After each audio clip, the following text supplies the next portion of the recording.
Juma joué kalo tile saba san ba fila ni mɔgɔ ani wɔɔrɔ DMS TV tiɲɛna musonin cɔni yantuma aw bisimila DMS TV sanfɛ foli an tanu b'an kanubaga n'a lamɛnbagaw bɛɛ lajɛlen Mali kɔnɔ ani Mali kɔ kan aw ka dɔn kibaru ni ye o wagati selen san'an ka da se an ka bi kunnafonibaw ma ni ka olu dɔw tulo kan an bɛ aw hakilina jigin k'aw bɛ se k'an dɛmɛ ni kunnafoni kanni n'a carili ani ka hakilinaw di hakilina jɔyɔrɔ la wala kɔfɛ bi kunnafoniba m'an bolo ni ka olu dɔw tulo kan dɔw bɛ tali kɛ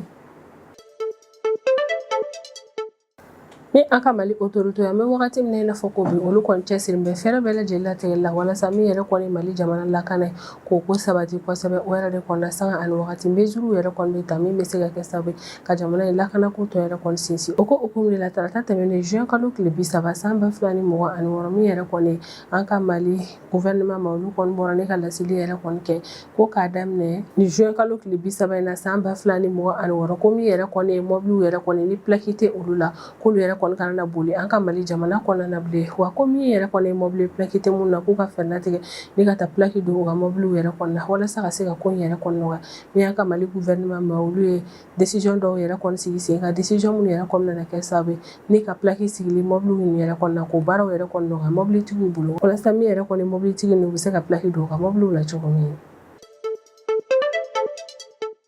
Burkina Faso fintigilakaw kɔni cɛsirilen bɛ sanga ani wagati ka fɛɛrɛ bɛɛ lajɛlen latigɛ walasa min yɛrɛ kɔni babaci walima olu ka binkani wale kana sɛbɛya sɔrɔ u kan o ko hukumu yɛrɛ de kɔnɔna ko juin kalo tile 30 tɛmɛnen san 2026 min yɛrɛ kɔni banbaci walima olu nana ese u bɛ binkani wale kɛ ni ka ɲɛsin Burkina Faso ka fintigilakaw ka daga sigiyɔrɔ caman yɛrɛ kɔni ma Gayeli Sola ale ni Seba localités yɛrɛ kɔni kɔnɔna a kɔni yirala k'a fɔ ko Burkina Faso fintigilakaw ka cɛsiri n'u ka baara kɛ ko ɲuman o kɔni kɛra sababu n'u sera ka banbaci walima balo u kɔni binkani wale yɛrɛ kɔnɔna ko Burkina Faso kɔni fintigilakaw ye banbaci walima minnu faga ni opération yɛrɛ kɔni senfɛ k'o ka ca ni banbaci walima 400 ye. I n'a fɔ bɛɛ lajɛlen b'a kalama cogo min yɛrɛ kɔni Burkina Faso autorité ma olu kɔni décision yɛrɛ kɔni ta ka relation diplomatique min bɛ u ni Faransi jamana ɲɔgɔn cɛ la ka dankari o ko yɛrɛ kɔnɔ ka sanga ni Burkina Faso gouvernement ma o ka décision yɛrɛ kɔni talen wagati laban na ŋuŋunu kumaw yɛrɛ kɔni tun bɛ bɔlɔlɔsiraw kan ŋuŋunu kuma min yɛrɛ kɔni na a tun bɛ ka yira k'a fɔ ko min yɛrɛ kɔni Burkina Faso autorité ma ye k'olu bɛ ka welemada kɛ ni ka ɲɛsin u ka jamana kɔnɔdenw ma minnu yɛrɛ kɔni bɛ to ka la Faransi jamana kɔnɔ ko Burkina Faso autorité ma bɛ ka laɲini kɛ u ka tɔgɔrɛkɛw ma Faransi jamana kɔnɔ na k'u bɛɛ lajɛlen ka segin ka na Burkina Faso jamana kɔnɔ ka sanga ni o wale yɛrɛ kɔni don tɛmɛnen na min yɛrɛ kɔni Burkina Faso présidence ma olu bɛ bɔ ni ka communiqué kɛ communiqué min kɔnɔ bɛ ni kuma yɛrɛ kɔni nkalontigiya. I n'a fɔ bɛɛ lajɛlen b'a kalama cogo min Mali Burkina Faso ale Niger ni olu AES jamana olu kɔni bɛɛ lajɛlen jɛra ɲɔgɔn fɛ ni ka laseli kɛ k'a yira k'a fɔ k'u bɛ fɛ ka bɔ cour pénal international yɛrɛ kɔnɔna ni o ye CPI ye ni nin ye kiiribulonba ye diɲɛ yɛrɛ kɔni kɔnɔna min ka baara bɛnnen don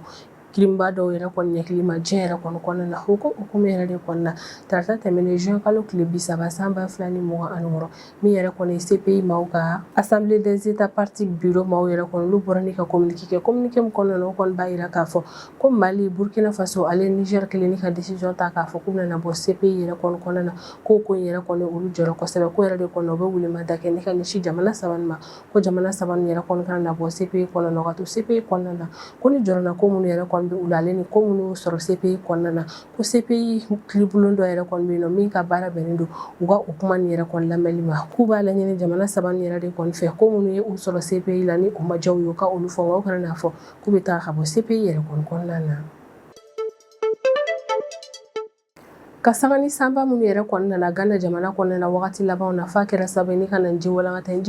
yɛrɛ kɔni kɛra sababu ni ka maa minnu faga o dɔgɔyalenba yɛrɛ kɔni maa 12 ka sanga ni o wale yɛrɛ kɔni Ghana jamana kɔnɔna min ye Ghana jamana ɲɛmaa yɛrɛ kɔni ni o ye John Dramani Mahama yɛrɛ kɔni ale kɔni bɔra ne ka laseli yɛrɛ kɔni kɛ ko min yɛrɛ kɔni Ghana autorité ma o ye k'u bɛna na $1 miliyɔn 26 ni dɔɔni yɛrɛ de kɔni débloqué walasa ka se ka o wari yɛrɛ kɔni ta k'o kɛ dɛmɛ ni ka ɲɛsin maaw ma degun sera minnu ma k'o dabɔ ni ji walankata in na wa u bɛna na dɔ bɔ wari yɛrɛ kɔni fɛnɛ na ko o kɔni don baara dɔw la baara minnu bɛ se ka kɛ sababu ye ni ka ji walankataw yɛrɛ kɔni bali don n'a nataw la Ghana jamana kɔnɔna na ni kunnafoniba ne bɛ an bolo kɔrɔ bi an bɛna minnu walawala o ye bidon kibaru kɔnɔna na.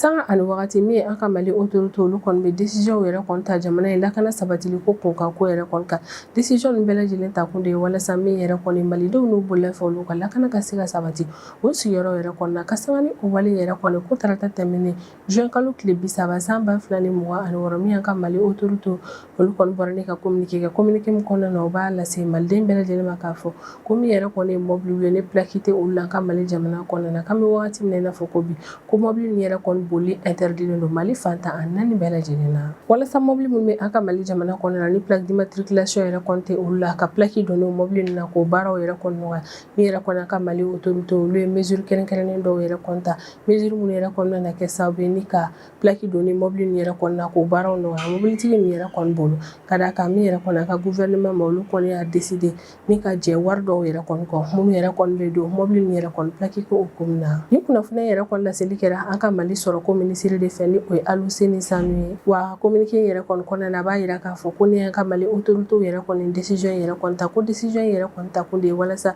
ka jamana kɔnɔdenw yɛrɛ kɔni ka lakana ko sabati kosɛbɛ ale ni ka fɛɛrɛ latigɛ ka lakanabaliya kɛlɛli ka bɔ Mali jamana kɔnɔna na sɔrɔ ko ministre ka kuma yɛrɛ kɔni kɔnɔna na a y'a yira k'a fɔ ko mobile minnu yɛrɛ kɔni bɛ yen nɔ ni plaque tɛ olu la ko mobile nin yɛrɛ kɔni bɛ degunba yɛrɛ de kɔni se an ka jamana lakana service ma ka d'a kan ni o bolimafɛn kofɔlen nin yɛrɛ kɔni infraction dɔw kɛ walima n'u ye wale dɔw yɛrɛ kɔni kɛ bolimafɛn nin tɛ se ka lakodɔn wa o tɛ se ka tracer bilen yɛrɛ kɔni jamana in kɔnɔna na o yɛrɛ de kɔni na mobile minnu bɛ yen nɔ ni plaque tɛ olu la olu yɛrɛ kɔni bɛ ka kɛ ko gɛlɛmanba yɛrɛ de kɔni an ka jamana lakana tigilamɔgɔw bolo wa a b'a perepere latigɛ k'a fɔ ko mesure min yɛrɛ kɔni talen filɛ nin mobile plaque ko yɛrɛ kɔni ko min na ko mesure yɛrɛ kɔni nana kɛ sababu ye ni min an ka jamana lakana tigilamɔgɔw yɛrɛ kɔni olu bɛ contrôle sɔrɔ an ka jamana bolimafɛnw bɛɛ lajɛlen kan walasa mobilitigi minnu bɛ an ka Mali jamana kɔnɔ ni plaque tɛ olu ka mobile la walasa ka se ka olu yɛrɛ kɔni dɛmɛ u bilali la sariya yɛrɛ kɔni kɔnɔna na ni yɛrɛ kɔni an ka Mali autorité maaw yɛrɛ kɔni olu ye décision yɛrɛ kɔni ta ni ka mesure kɛrɛnkɛrɛnnen dɔw sigi sen ka mesure minnu yɛrɛ kɔni nana labaara san 1 kuntagala kɔnɔna na ni yɛrɛ kɔni an ka Mali autorité olu kɔni y'a yira k'a fɔ k'u bɛ bolimafɛn 2 yɛrɛ de kɔni k'a yɛrɛ kɔni ta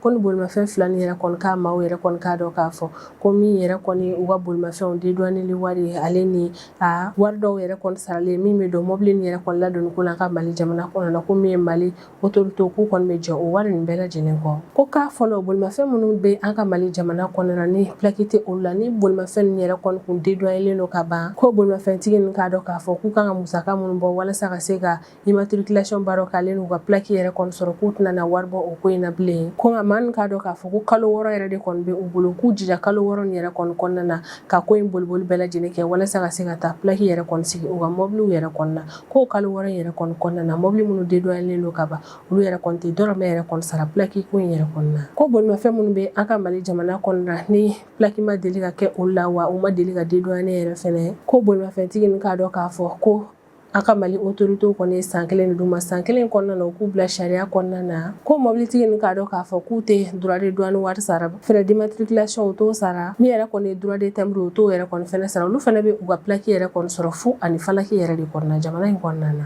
nka min yɛrɛ kɔni an ka Mali sɔrɔ ko ministre ale kɔni b'a perepere latigɛ k'a fɔ ko nin mesure nin yɛrɛ kɔni bɛ kɛ ni ka ɲɛsin bolimafɛnw ma bolimafɛn minnu yɛrɛ kɔni sɔngɔ tɛ sefa wari miliyɔn 30 bɔ walima bolimafɛn minnu yɛrɛ kɔni sɔngɔ bɛ sefa wari miliyɔn 30 yɛrɛ kɔni na ko o bolimafɛn nin dɔrɔn yɛrɛ de kɔni sɛmɛ nin mesure na n'o tɛ bolimafɛn fɛn fɛn yɛrɛ kɔni sɔngɔ bɛ sefa wari miliyɔn 30 yɛrɛ kɔni sanfɛ olu ka dɔn k'a fɔ k'u sen tɛ nin décision in kɔni na k'a ka Mali autorité filɛ ni ka nin décision min yɛrɛ kɔni ta ko décision yɛrɛ kɔni labaarali yɛrɛ kɔni daminɛna kabini juin kalo tile 30 tɛmɛnen san 2026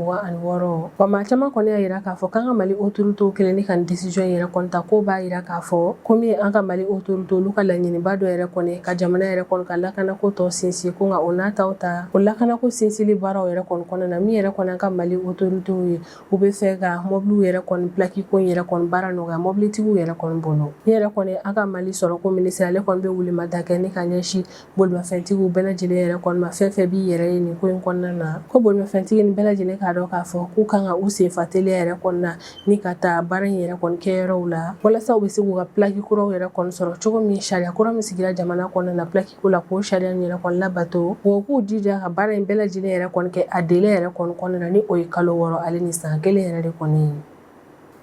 sisan an bɛ tɛmɛ n'an ka jamana kɔfɛ kibaruyaw ye o kɔnɔna na an bɛ taa Burkina Faso jamana kɔnɔna na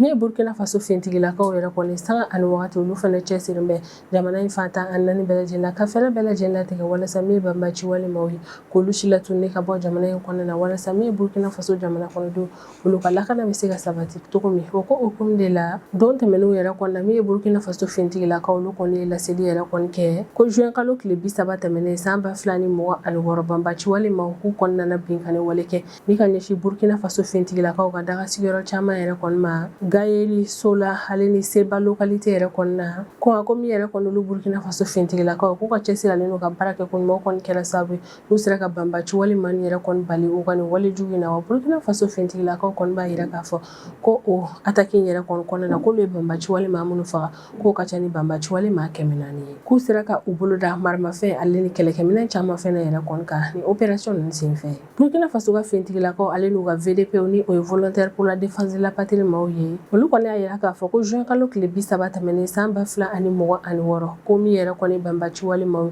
olu kɔnɔna binkani wale kɛ ni ka ɲɛsin Burkina Faso fintigilakaw ka daga sigiyɔrɔ dɔw yɛrɛ kɔni ma Gayeli ni yɛrɛ kofɔlen bɛ Sirba région de kɔnɔna na Sola ale ni Seba localité la ni yɛrɛ kofɔlen yɛrɛ kɔni bɛ Liptako région yɛrɛ de kɔnɔna na ko banbaci walimaw yɛrɛ kɔnɔna binkani wale kɛ ni ka ɲɛsin Burkina Faso ka fintigilakaw ka daga sigiyɔrɔ ma ni yɔrɔ yɛrɛ kɔnɔna ko nka min yɛrɛ kɔni Burkina Faso ka fintigilakaw n'u ka VDP yɛrɛ kɔni k'u ye fɛɛrɛ yɛrɛ kɔni latigɛ ni ka banbaci walima n'u ka binkani wale yɛrɛ kɔni repoussé ni kunnafoni yɛrɛ kɔni laseli yɛrɛ kɔni kɛra araba tɛmɛnen juin kalo tile fɔlɔ san 2026 Burkina Faso ka chef d'état-major général des armées yɛrɛ de kɔni fɛ Burkina Faso ka état-major général des armées ka kɔrɔfɔla ka communiqué yɛrɛ kɔni kɔnɔna na ko opération yɛrɛ kɔni kɔnɔna na Burkina Faso ka kɛlɛkɛcɛw yɛrɛ kɔni jiginna duguma u kun dɛmɛli kun don u ka sanfɛ kɛlɛkɛminɛnw yɛrɛ kɔni fɛ ko u bɛɛ lajɛlen y'u fanga yɛrɛ kɔni fara ɲɔgɔn kan ni ka jaabi kɛ ka ɲɛsin banbaci walima ka binkani wale yɛrɛ kɔni ma k'u ka cɛsiri u ka baara kɛ kun ɲuman n'u ka fara ɲɔgɔn kan opération yɛrɛ kɔni senfɛ k'o kɛra sababu ye n'u sera ka tiɲɛniba yɛrɛ de kɔni don banbaci walimaw kunna attaque in kɔnɔna na communiqué yɛrɛ kɔni kɔnɔna na Burkina Faso ka chef d'état-major général des armées ka kɔrɔfɔ la